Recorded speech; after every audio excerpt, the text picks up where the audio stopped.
हम सब जब प्रेजेंट इंडेफिनिट टेंस पढ़ते हैं तो उसमें इंट्रोगेटिव सेंटेंस में बताया जाता है कि यदि इंट्रोगेटिव वर्ड सेंटेंस के बीच में आता है, वाक्य के बीच में आता है, तो उसके लिए हम फार्मूले का प्रयोग करते हैं।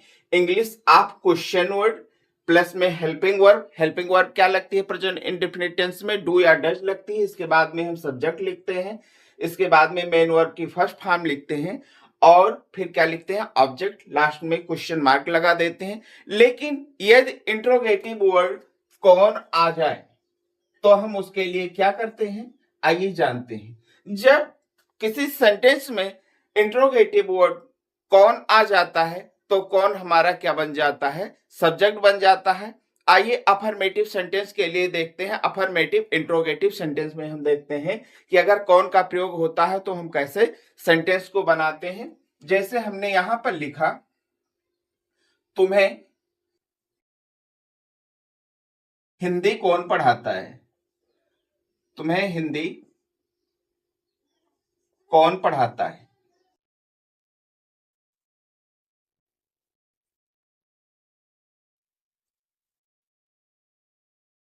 यहां पर आप देख रहे हैं इंट्रोगेटिव वर्ड कौन सेंटेंस के बीच में आ रहा है, वाक्य के बीच में आ रहा है। इसके लिए हम क्या करेंगे? सबसे पहले हम हु लिखेंगे।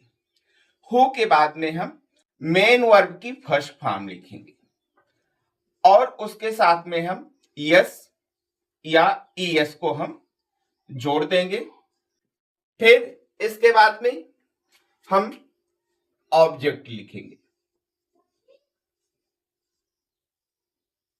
और लास्ट में क्वेश्चन मार्क लगा देंगे।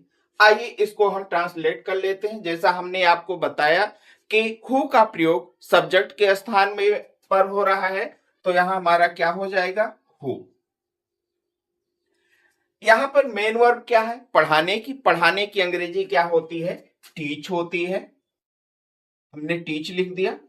अब हम इसके साथ में यस जोड़े या ईएस जोड़े। हमने आपको बताया था कि यदि मेन वर्ब के अंत में अल्फाबेट एक्स हो, ओ हो, एस एच हो, सी एच हो, यस हो या डबल यस हो तो हम ईएस जोड़ देते हैं। यहाँ हमारा सी एच है इसलिए हम यहाँ पर क्या जोड़ देंगे? ईएस जोड़ देंगे। Who teach. अब ऑब्जेक्ट हमारा कौन है? तुम हो और इसके बाद में क्या है? हिंदी है। तो हु टीच यू हिंदी, ये हमारा हो गया। लेकिन अगर इंट्रोगेटिव सेंटेंस हमारा निगेटिव है, मतलब जो प्रश्न सूचक वाक्य है वो नकारात्मक है, तब हम यहां पर हेल्पिंग वर्ब डू या डज का प्रयोग करते हैं और इसी के साथ में नॉट का प्रयोग करते हैं। जैसे बाजार कौन नहीं जाता है?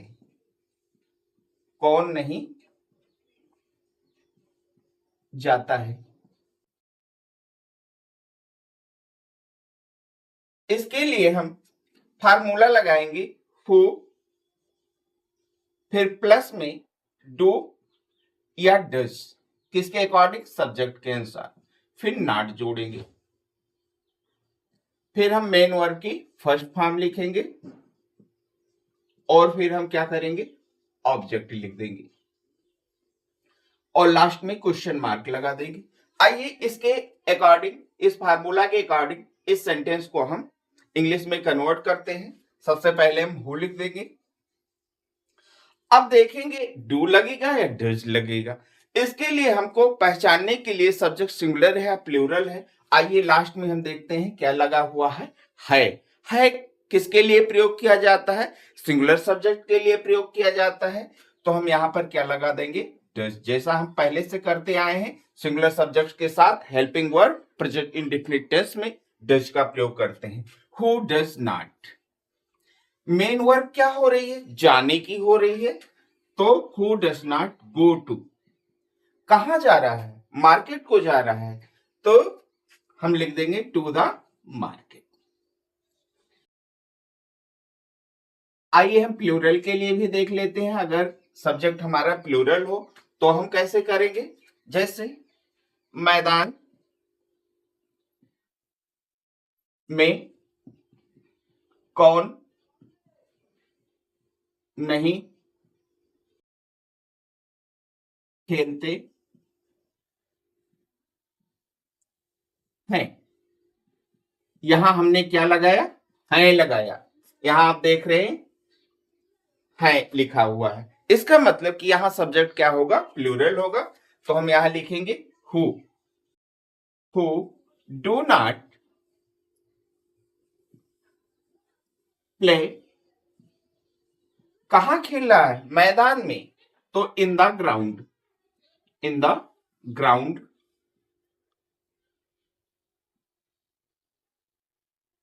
इस तरीके से हमने देखा कि प्रेजेंट इंडेफिनिट टेंस के इंट्रोगेटिव सेंटेंस में यदि इंट्रोगेटिव वर्ड कौन आता है तो इसकी अंग्रेजी को हम किस प्रकार बनाते हैं। जय हिंद।